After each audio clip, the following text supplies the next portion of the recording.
everyone. Welcome to Tenerife Winter Sessions 2026. My name is Ravi Babu Dasari. I've been working with NetApp from about 10 years and worked with Deloitte before for 6 years. I've have various different stacks I've worked on and have good experience with Kubernetes as well. Today, I'm going to share my knowledge and one of very interesting topic on how do you develop a faster SaaS product and deploy and test it pretty faster and save cost and speed up your development in the world of microservices. So my voice is not great because my throat is a little itchy, so please bear with me. Alright, so we all know, most of us at least in one way or the other, working on a SaaS product, right? So when you think about SaaS, it's mostly microservices. So the thing though is when you're developing the microservices, you create a huge development cluster and share it with a few people who are working on a certain feature, and you keep on creating new such clusters and giving and adding a lot of cost and bottlenecks, right? So the traditional approach of creating a new cluster is like very time consuming and adds a bottleneck in terms of cost, because you at the end of the day can only bear certain amount of cost to procure those clusters. So if I have to tell you, show you one example here. If you see in a traditional architecture, you're working on a feature one, you set up all your services in the database and create one whole replica environment to test that feature, right? In the same way for feature branch too, and you keep on creating, and that adds a bottleneck for you. And we all know there is something called can rebuild, but that does not scale beyond one branch which you want to test, and everybody depends on it, and it creates a lot of chaos, and it doesn't scale well with different services. So with that in mind, what is the solution, right? So the solution is adding a scalable development deployment platform, right? So it basically transforms the way you think about how do you develop these microservices. So the whole core idea is actually having a shared cluster to use across different feature branches.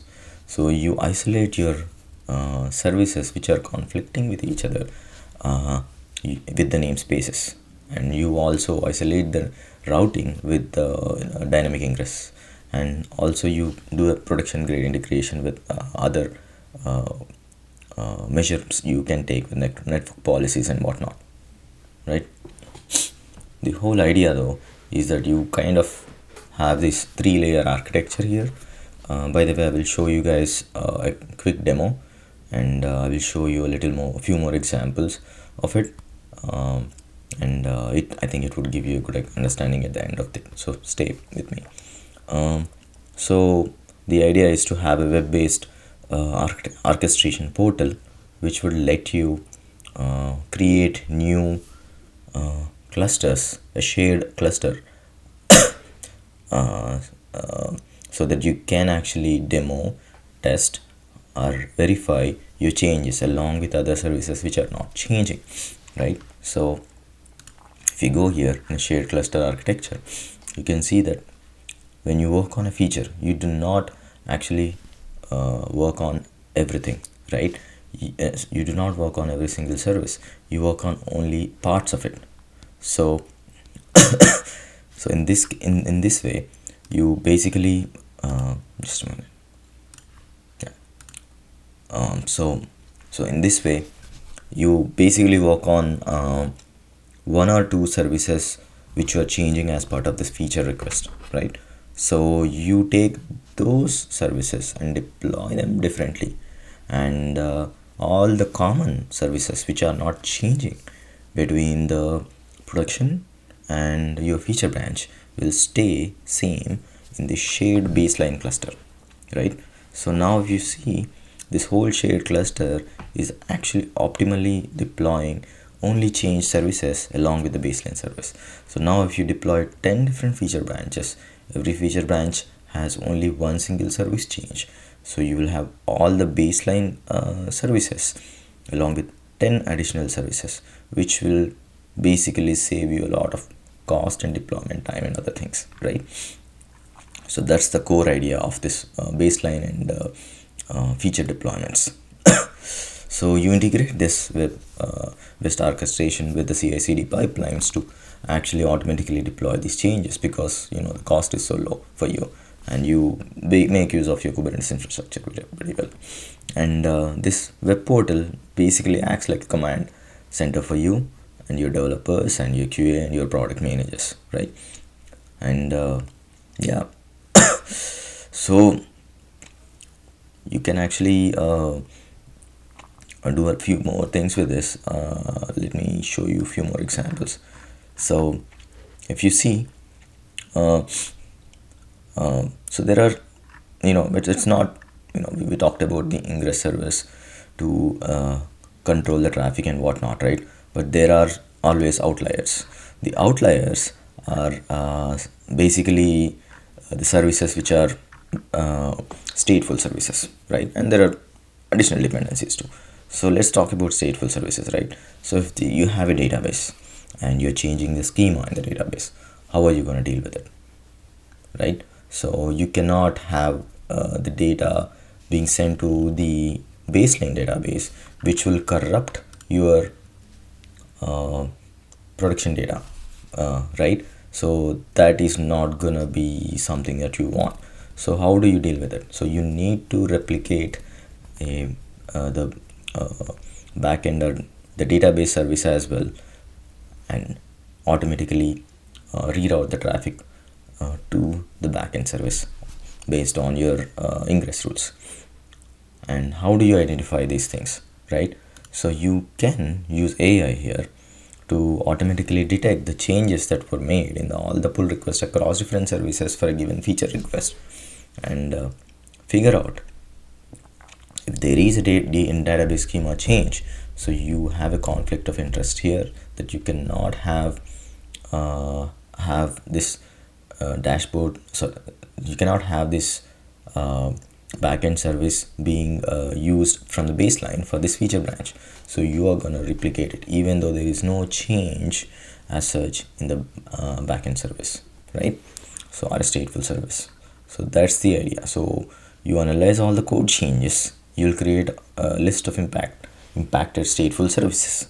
You'll decide based on, with the help of AI, to whether to deploy them as is, or whether to use it to replicate them, or you want to use it from the shared baseline, and configure the routes based on that and deploy and test.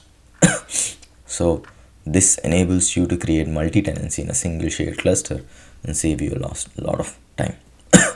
So you can set up role-based access, network policies, centralized secret management, and whatnot, and this speeds up a lot of development, right? So, and most importantly, this transforms the way your team works. You instead of waiting in cluster creation, you will be focusing on developing, testing, and delivering. So the key outcomes out of this whole thing, right? So the faster provisioning. So before we actually talk about that, let me show you some of the a working demo for this, right? So the source code is available here. I will share it along with the slides so you guys can see, and then let me switch to the demo. Okay. So this is a sample demo, a port deployment portal. So here you can see I already deployed 2 feature branches. So one of the feature branch is security patch, another feature branch is user auth. Let me create another feature branch, dashboard v2, right? Okay. So imagine the change is only in the UI, so front-end service needs to be deployed. So I'm deploying the service. So while it is getting ready, right?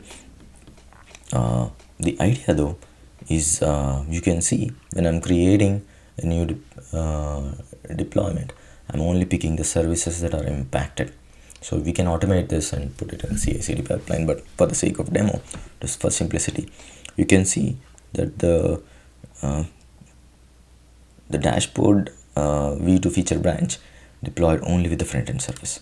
So just to prove that, right, I launched this, and you can see it's the namespace is dashboard v2, and the branch is actually dashboard v2 as well, and it has backend service, API service working well. So let's make some API calls and see what data it is getting.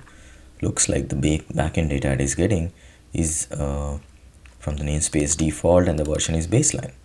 For the API service, right, so backend is, imagine it's more like a database, and API is, a REST API service. You can see it's also coming from baseline. So I have another deployment for user auth. So user auth service has API, has custom API, but backend is baseline, right? Let's go here. Is this user auth? Yes. Let's just do a refresh just to be sure, and then just do a call. Now you see the backend is from baseline. The API service though is from branch, right? And the namespace is also feature user auth. So this way, this is a custom endpoint that is only part of the feature branch, is not part of the baseline. The same thing goes here. So this is for the security patch. Let me just do a refresh here. Security patch is, we have it. Okay, so if I call it, the same way goes here. So the API service is the baseline, but the backend service though is from the feature branch. So I've been saying all these things over and over again, but I hope you got the idea. So now let me show you guys some the Kubernetes cluster state, right? So this is my Rancher desktop. So just a minute. Yeah. So you can see that I have different namespaces. The one we just created was dashboard v2, and you can see it has only front-end deployment. The default one, which is the baseline, has all the services, right? This is baseline for different services, right? I could have a feature branch where there is no front-end change, so it might have only just API, and that's the way it will have it, right? So you can see only deployments that have changed have been deployed in the namespaces. Let's go to ingress rules. That will give you a better understanding of what's going on.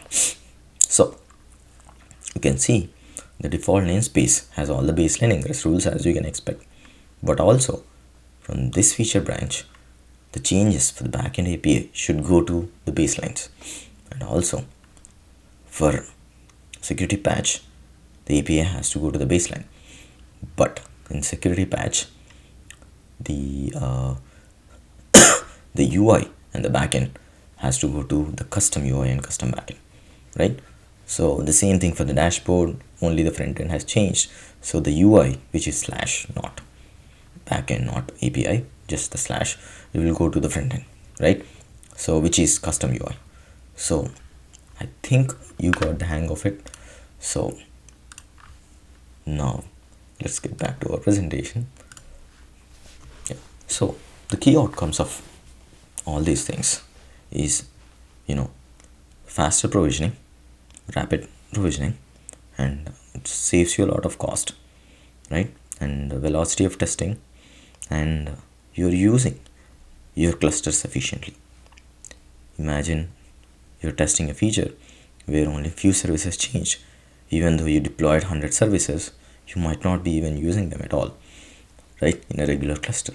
But in a baseline cluster with a shared cluster and with this scalable deployment portal, you will be using every single service as much as possible, because you have so many different features being deployed in the same place.